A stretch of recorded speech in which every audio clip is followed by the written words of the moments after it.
to invest, as the President also mentioned, $70 billion in the next few years from Pfizer in manufacturing and research in America alone. I really think this is an historical moment because also I can put that behind us and focus on the things that I want to spend my time, cancer treatments, to bring better obesity medicines, to bring better vaccines, to bring things that people value. And thank you for allowing us to do that. I want to thank Secretary Kennedy. I want to thank Secretary Latnik. Your leadership helped us to pull that together. You are the mastermind of everything, and without the brilliant way that you designed the whole thing, we wouldn't be able to make it happen. But you were even more brilliant because you had someone in your team that he was the driving force behind everything. And I don't have words to thank you for your integrity. And it is what you have said. We created trust from day one. And that was the most important thing that allowed us to be able to pull very difficult negotiations. Of course, also I want to thank the US trade representative, who is also heavily engaged, and he's probably the first trade representative that I have seen that cares about our industry and cares to do something about unfair situations out there, but more than anyone else. Mr. President, I want to thank you. Thank you very much. For your leadership and, frankly, for your friendship. Thank you. Albert, thank you very much. Great job.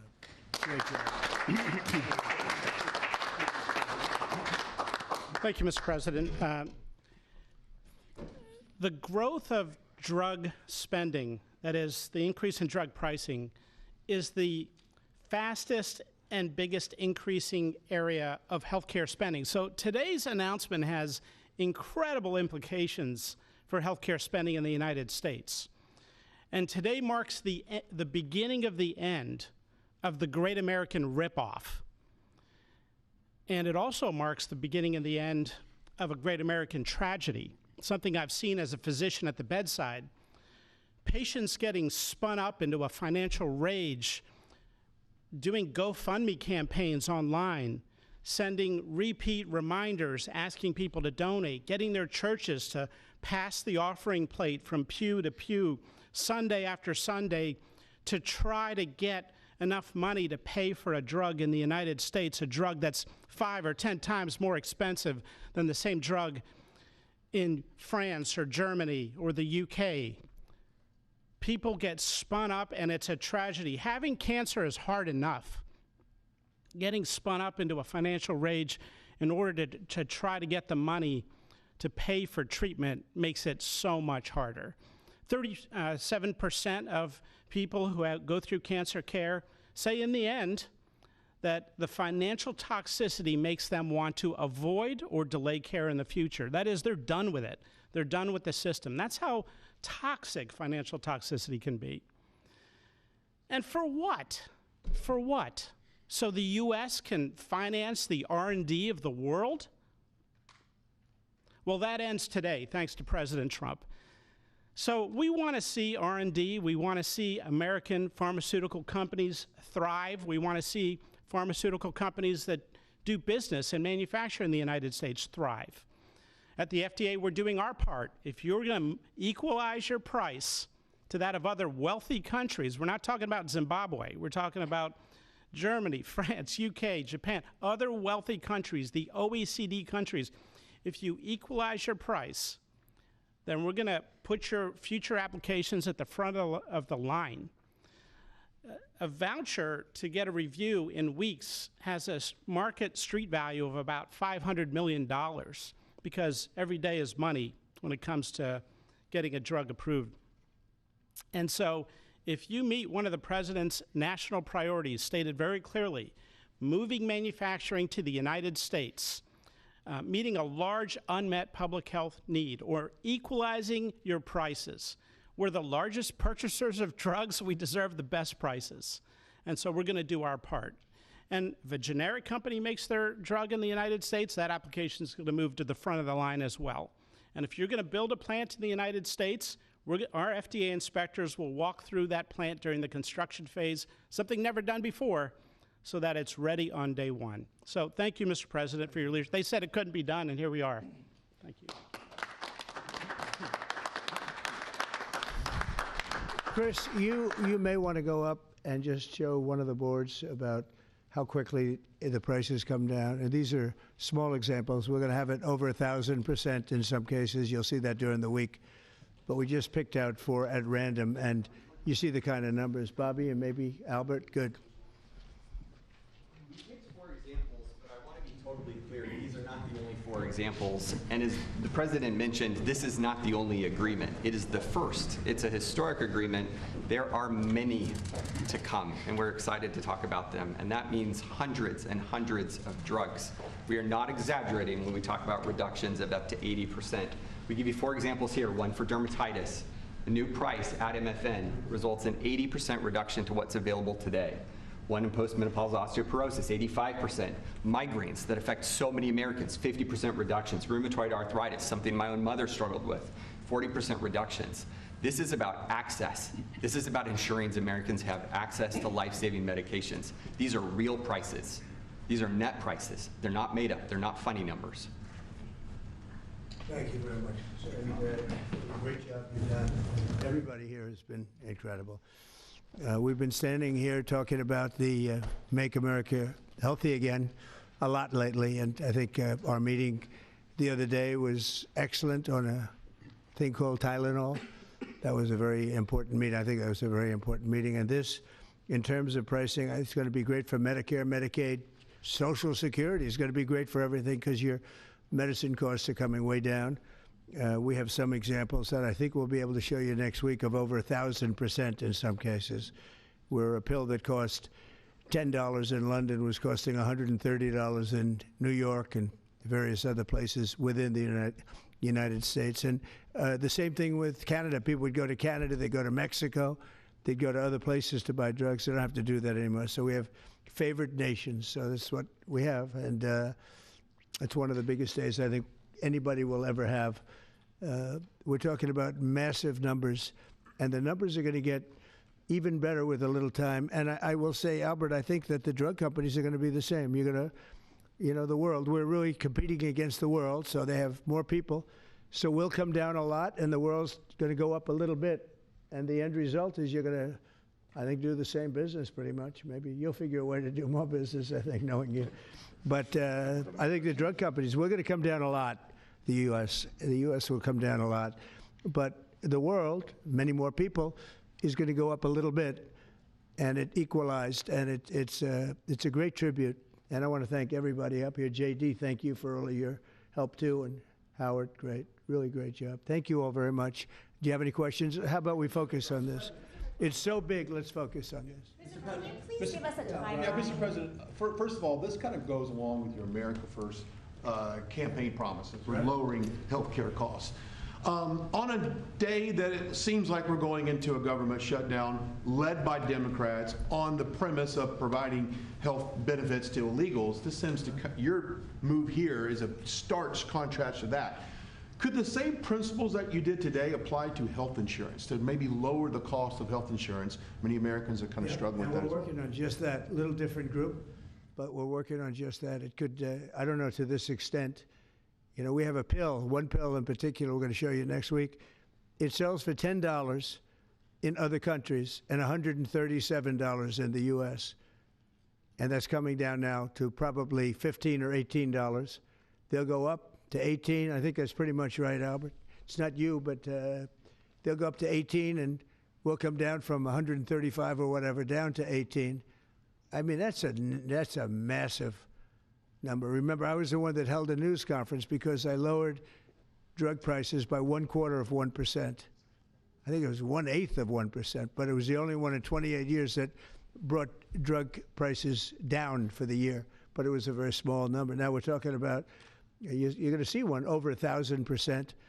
Look at these numbers. So, and this has a big impact, even on the discussion that we'll have with Chuck Schumer, who was here yesterday, along with a very nice gentleman who I didn't really know. You know who I'm talking about. The two of them came, and we had a good discussion, and we're going to see what happens. We're going to see what happens. But this has a huge impact on that because these numbers are going to bring Medicaid. We talk about Obamacare. Obamacare is a failure.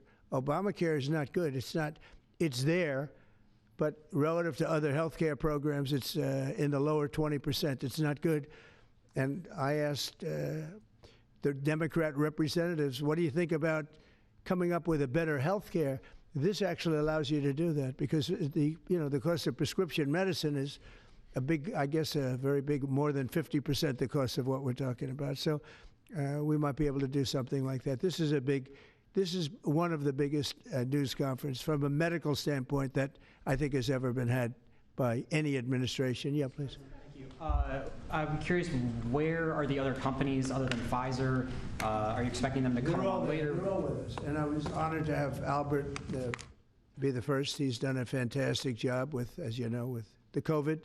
He did a fantastic job with a lot of things. He's a leader, and Pfizer is right at the top. You know, it's there.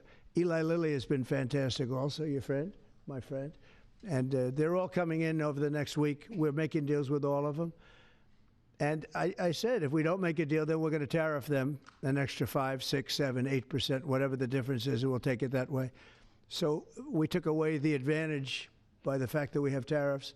We took away the advantage that they would have of just saying no, and we couldn't do anything about it. If they do that, what we do is we'd put a tariff on them of an equivalent amount, and we take it that way. And nobody wants to play that game. So they're going to be, they're all going to be good. We didn't have to mention that to Albert. Well, maybe I whispered it to him very slightly, you know. We had to give ourselves a little bit of an advantage. But no, but the tariffs played a big role because they know that's what's going to happen. President Trump. You mentioned the tariff, the exemption of the 232s, but can you share a timeline for when we can expect the results of that 232 investigation? Let Howard answer that question, please. Sure. So while we're negotiating with these companies, we're going to let them play out and finish these negotiations because they are the most important thing to the American people. So we are standing by, helping, and working with them. But the driver of the 232 outcomes is our HHS team because, I mean, look what they've accomplished today. So we are on their side helping them, but that is the model that's going to drive. And you have to understand, Albert's spending $70 billion that he wouldn't be spending because of the tariffs, let's say, and other reasons. I think he liked the winner of November 5th, in all fairness, but because of the tariffs. And that wouldn't happen. He's not going to pay any tariffs because when he moves here, there are no tariffs. So he won't be paying tariffs. That's the beauty of it. If you move here, there are no tariffs.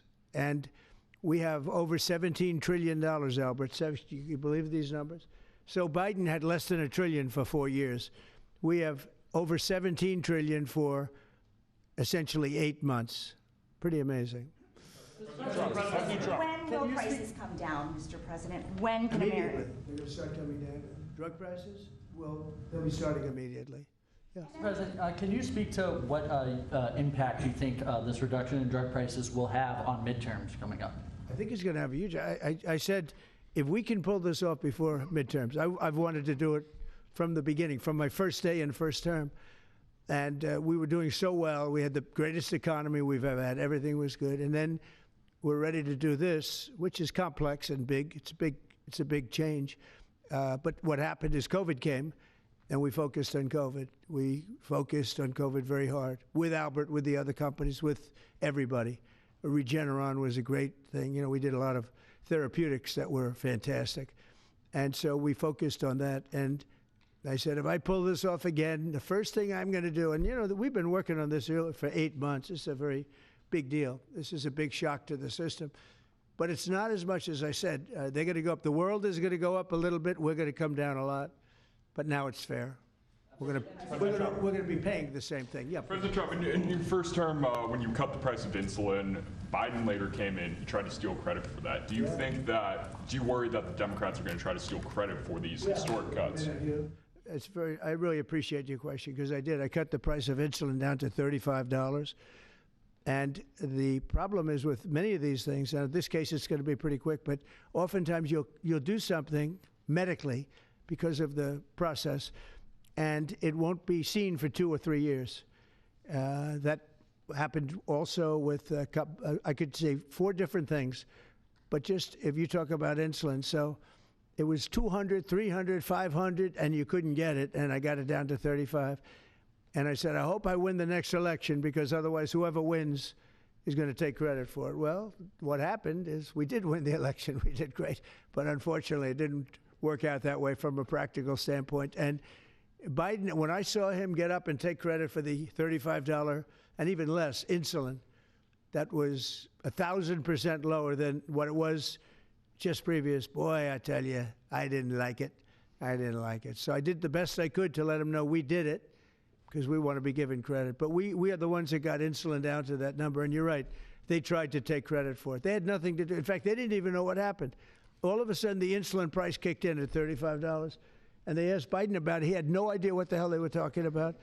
But after they explained, and they didn't really explain to him because he was not capable really of understanding it.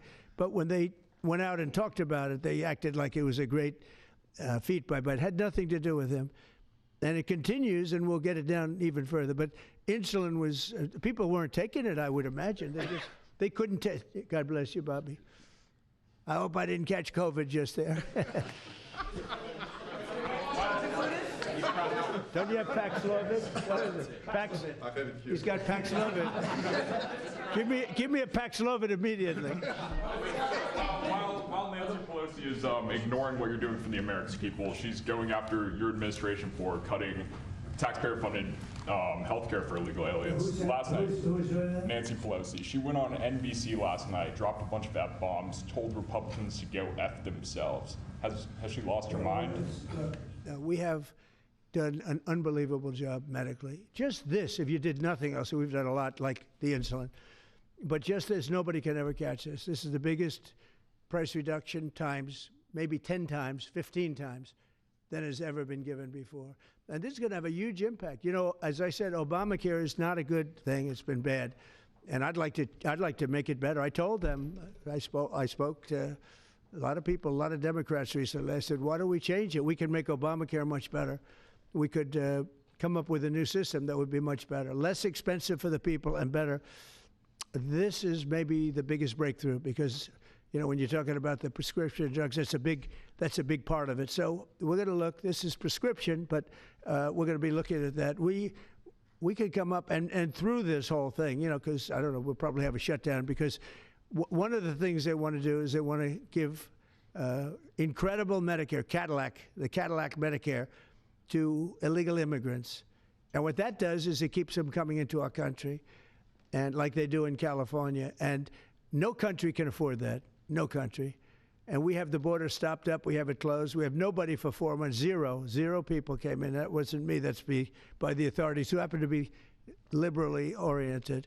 But just think of that. We have people offering health care to people all over the world that they can't afford to pay. And that's the Democrats. And what that does is it brings people into the country because they want to come in for the health care. But no country can afford it, and they can't afford it. So we cannot allow them to charge tremendous amounts of money for health care for people that aren't even citizens. And in many cases, they come in from prisons, jails, and mental institutions. And we can't let that happen. So we have a big fight over that. We have a fight over open borders. They still want open borders. We're having a fight over men and women's sports, if you believe it. You would have thought they would have learned that it's not a good issue. And we have a fight in transgender, as you know, transgender for everybody. And that, when you talk medically, that's a lot of money, too. That's a lot. Those operations are bad. So those things are also being discussed right now. I mean, can you imagine we're actually talking about open borders, and we now have a great border, and we have a great country. Our country was dead 1 year ago. Now we have the hottest country anywhere in the world. Big difference. Yeah. What does it say about the state of the Democrat Party when they have a 33% favorability rating on average in recent months, and they're willing to shut down the government over health care? They are shutting it down. We're not shutting it down. We don't want it to shut down because we have the greatest period of time ever. I told you, we have $17 trillion being invested, so the last person that wants it shut down is us. Now, with that being said, we can do things during the shutdown that are irreversible, that are bad for them and irreversible by them, like cutting vast numbers of people out, cutting things that they like, cutting programs that they like. And you all know Russell Vought. He's become very popular recently because he can trim the budget to a level that you couldn't do any other way. So they're taking a risk by having a shutdown because of the shutdown, we can do things medically and other ways, including benefits. We can cut large numbers of people out. We don't want to do that, but we don't want fraud, waste, and abuse. And, you know, we're cutting that. But they want to have illegal aliens come into our country and get massive health care at the cost to everybody else, and we don't have it. And that's I would say, the number one reason that they want to strike is to get illegal immigrants health care. And, you know, Gavin Newsom wants that, too, in California, and it's destroying California. We can't have that. We're not going to let it happen. Do you have a plan for dealing with drug companies that are responding to MFN only by raising prices overseas as opposed to lowering prices in the U.S.? No, they're responding. I understand that question very well, but they're responding by lowering prices. They're helped by lowering prices. You know, there's a price at which they can't sell, and they're helped by lowering prices. In the case of Albert and in the case of Eli Lilly, the fact is our prices are coming down massively. You see, that's just a few of the basics, but they're coming down much more than that with many drugs, and over 1,000%. Think of that, over 1,000% reduction. And we'll show you that next week because we have some of them on the board next week where you have over 1,000% price reduction. No, what's going to happen is you're going to have the market will kick in. This way the market kicks in.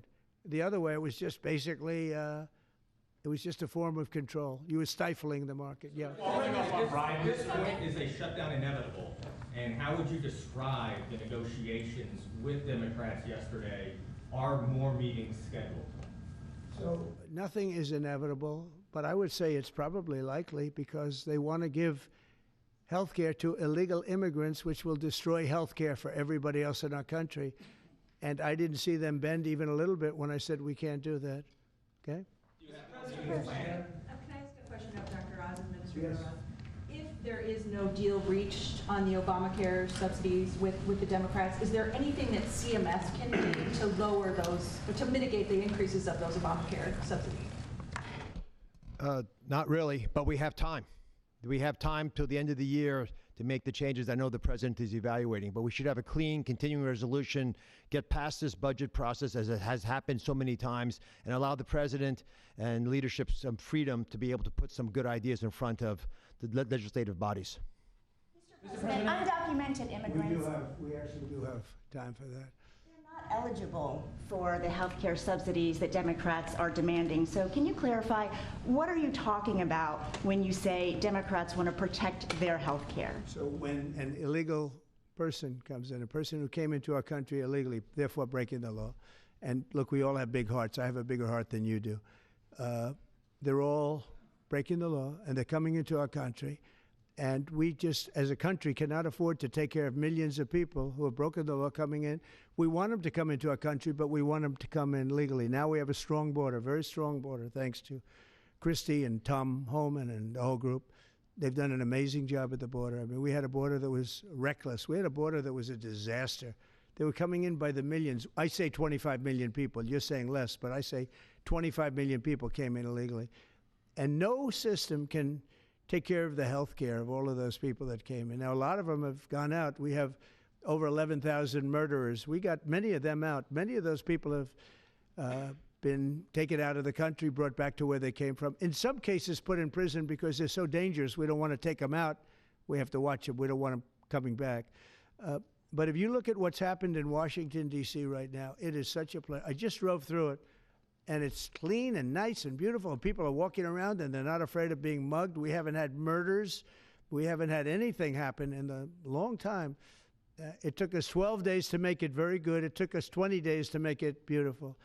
And now we're going to Memphis. But I think we should always keep a presence here, because if we don't keep a presence, it's going to come back never like it was, because we got rid of 1,700 career criminals. You know what that is? One career criminal can give you a lousy reputation for danger, because they commit many crimes a day in some cases. But Washington, D.C. is an unbelievable example of what can happen. And now we're going, as you know, to Memphis, which was very similar to Washington, very dangerous. And we're there, and we're working along very well with the governor, the mayor. A lot of these Democrat mayors, you know what they don't want? They don't want to have us do well.